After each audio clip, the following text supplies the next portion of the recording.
I studied every single piece of hiring advice that I could find, from CEOs to operators to founders who built 8 and 9-figure companies. And today I'm breaking down the 5 most important lessons so you don't have to waste years figuring it out. By the end of this video, you'll know the exact hiring principles that separate companies that scale past 7 figures from the ones that constantly stay stuck because they just hire the wrong people. So let's dive straight into it. Okay, lesson number 1 is that a bad hire costs more than no hire. So the real cost of doing this isn't just the salary of what you're paying the person who you probably ended up needing to fire or let go. The real cost, which is more important than money, is your lost time, energy, and focus, and also your momentum. So I've made some videos about this in the past, but one of the big differences between people that scale businesses to a substantial level and the ones that are just stuck on like a small solopreneur scale is that the people who scale bigger and make some serious money, they value their time, energy, focus, and momentum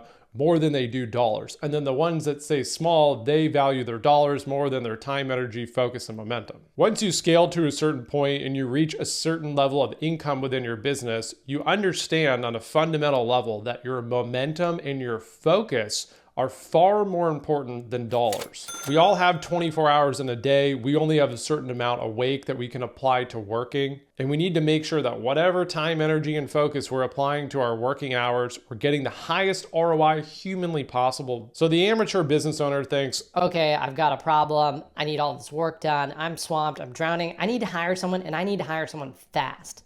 This is a short-term mindset which ends up resulting in pain, turnover, and just ultimately failure in the long run. Just think about it like this. If you go and hire the wrong person, this is literally what's going to happen. You're going to spend at least a couple of weeks, maybe a couple months looking for the person.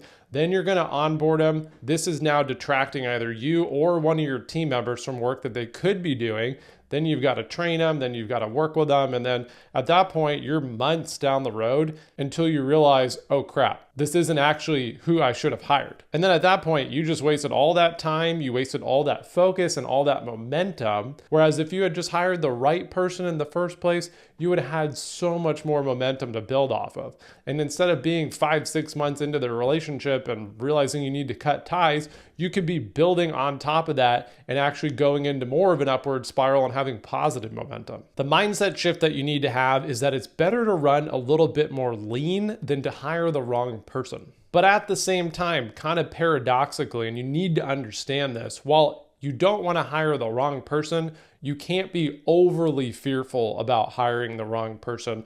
With hiring, there's risk. You can't get rid of that as long as we're hiring human beings. Maybe down the road, we'll hire AI agents, there'll be no risk, and that sounds amazing.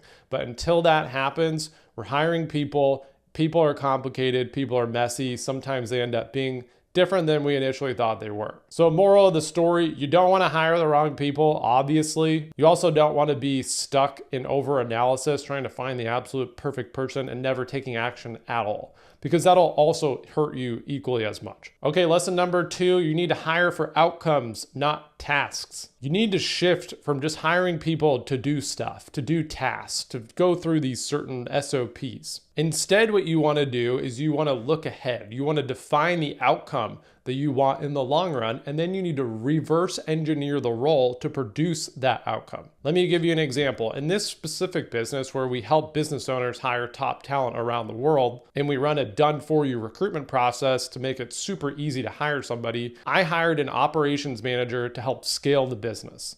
Now, me being busy running 3 different companies, I didn't have a ton of time to go and create training videos and create SOPs and look for bottlenecks in our entire business and really just like get into the nitty gritty of the weeds and the details and all that stuff. So what I did instead was I went and found someone who had worked at a big staffing company for 15 years.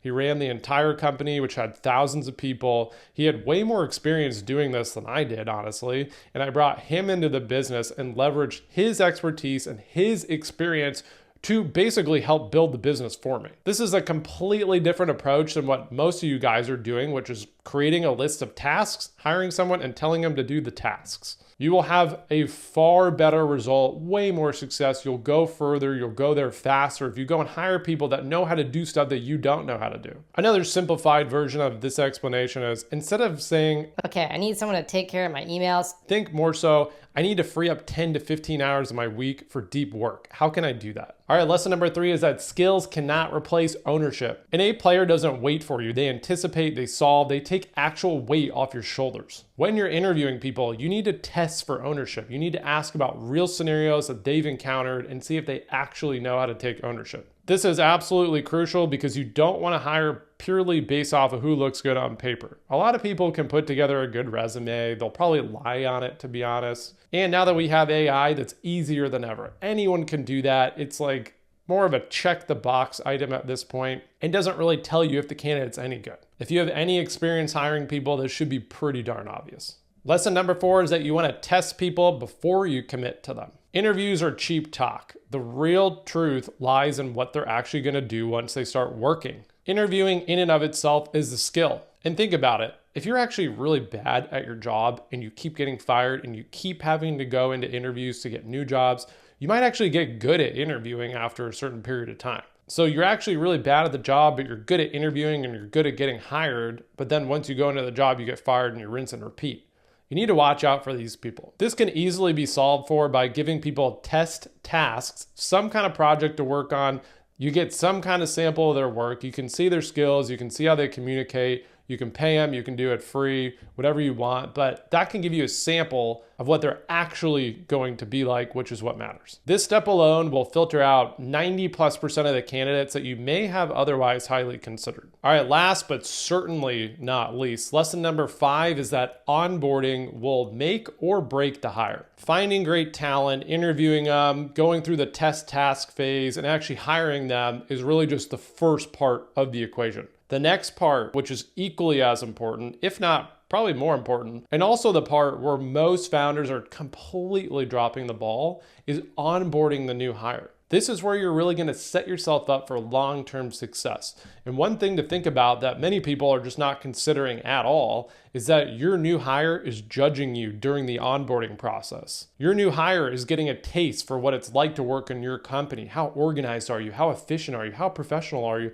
Do you have a well-oiled machine, or are you an absolute scatterbrained mess that's going to cause them to get worried about their job security, and maybe they even start looking for a new job after a couple of months? Now, conversely, if you do this correctly, you can have the opposite effect. You can cement in their loyalty, you can set up long-term win-win relationships, and you can show up strong. The reason this is so important is that even the best hires will fail if you don't provide some kind of structure. Now, again, with everything that I teach, you don't want to overanalyze this and as a result, not take action in hiring somebody. For example, you don't want to go build out like the most comprehensive onboarding system ever and have everything perfect before you go and hire someone. And then you continue to drown in your business and not make money and not make any progress. But at the same time, you do need to have something in place so it's not an absolute mess. The first 1 to 2 months of onboarding the person should have very clear communication rhythms. Expectations should be crystal clear down to the absolute smallest detail. That way you don't have any mishaps or miscommunications. And then you can also get on the same page about different styles. And then lastly, of course, you need to have some way of giving them feedback about how they're performing. You need KPIs, key performance indicators, some kind of metrics to benchmark what they're doing against, so they know if they're on track, if they're underperforming, things like that. Your mindset here is really, how can I set them up for long-term success to ramp up to KPI, the KPI that would be absolutely crushing it, so that I can get the highest ROI on what I'm paying them and also do that without having to hold their hand. All right, so those are the top lessons that I've learned from studying probably every single piece of hiring advice. If you even apply a couple of these when you're hiring, you'll be ahead of 90% of businesses that have zero strategy in place. Now, if you want an A player, remote talent placed into your business for you at 90% lower salary costs than what you would pay in the US, we hire across Latin America, think mainly Mexico and Colombia, sometimes Argentina, Egypt, South Africa, and the Philippines. We've helped thousands of founders at this point hire and build high-performing remote teams across so many different countries without the guesswork. And if you'd like to see how that works, just click the link in the description and book a call. And if you want to know the 3 key roles that you can outsource immediately to save time, focus on higher priority work, and free yourself up for revenue-generating activities, click the video on the screen right here.